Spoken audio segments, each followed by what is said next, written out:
mengajak sahabat semuanya untuk mengenal lebih dalam tipe dan bagaimana cara atau prosedur dalam pemasangan cincin atau ring jantung. Yuk kita simak bersama-sama. Jantung. Ada berapa tipe ring jantung?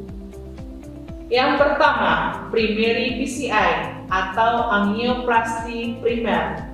Tindakan ini sering dilakukan pada pasien yang mengalami serangan jantung dalam keadaan gawat darurat karena prosesnya relatif cepat dan prosedurnya sederhana. Yang kedua, elective PCI. Tindakan yang dilakukan setelah pasien mengalami pengobatan atau perawatan rutin sebelumnya. Sebelumnya pasien sudah minum obat atau memperbaiki hidup, namun program tersebut tidak mampu mengatasi penyumbatan pembuluh darah. Bagaimana prosedur ring jantung? Yang pertama, tempat pemasangan ring jantung dilakukan di rumah sakit, tepatnya di laboratorium kateterisasi. Yang kedua, lamanya prosedur 1 dan 2 jam. Akses pembuluh darah yang digunakan bisa di pergelangan tangan ataupun di pangkal paha.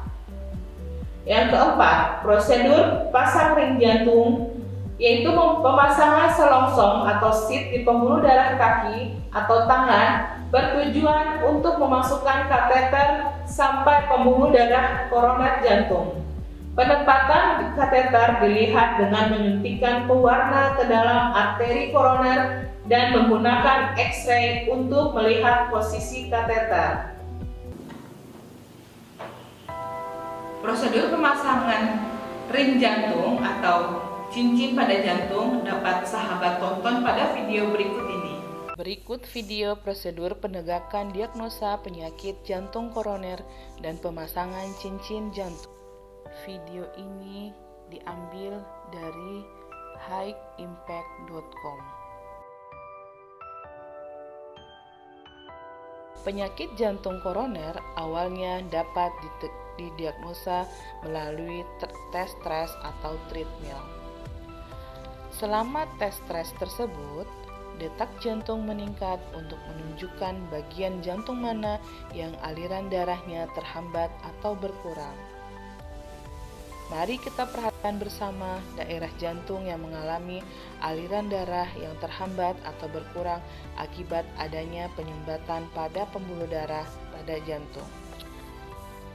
Di sini, tes stres menunjukkan bahwa sebagian kecil dari jantung, bagian inferior atau bagian bawah, dan bagian lateral atau bagian samping dari jantung yang mengalami aliran darah yang terhambat.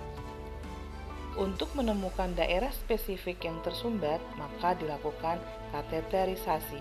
Dalam prosedur kateterisasi ini, kateter atau tabung kecil yang halus dimasukkan melalui paha atau selangkangan sampai ke jantung. Pembuluh darah pasien diinsisi di bagian paha, kemudian kateter dimasukkan dan diarahkan menuju ke jantung. Setelah sampai ke jantung, zat kontras atau pewarna disuntikan ke dalam arteri koroner atau pembuluh darah jantung. Setelah sampai ke jantung, zat kontras atau pewarna disuntikan ke dalam arteri koroner atau pembuluh darah jantung. Pada kasus ini terlihat ada 20% penyumbatan di bagian pembuluh darah koroner kiri.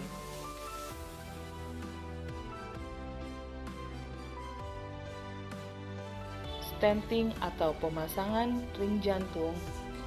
Jika ditemukan plak atau sumbatan sebesar 70% atau lebih, maka prosedur intervensi yang disebut dengan stenting atau pemasangan cincin dapat dilakukan. Setelah kateterisasi dan tes kontras atau zat berwarna dilakukan untuk melokalisir plak, kemudian kawat ditempatkan pada posisi di dalam arteri.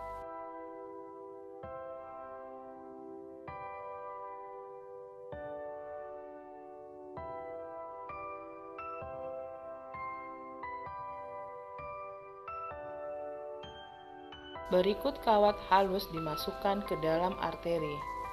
Stent atau ring jantung dimasukkan ke dalam arteri untuk membuka arteri yang tersumbat dengan cara dibuatkan balon untuk membantu meletakkan pada tempatnya. Setelah itu, balon dikempeskan dan kateter dikeluarkan.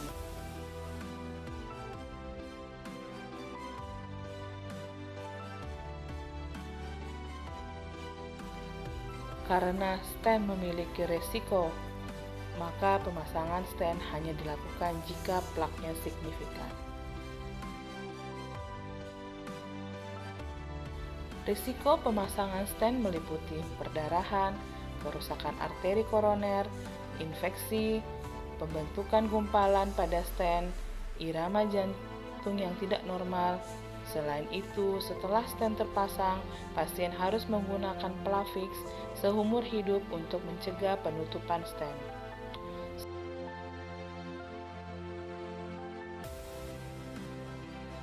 Selain obat tersebut mahal, obat ini memiliki risiko perdarahan yang berlebihan.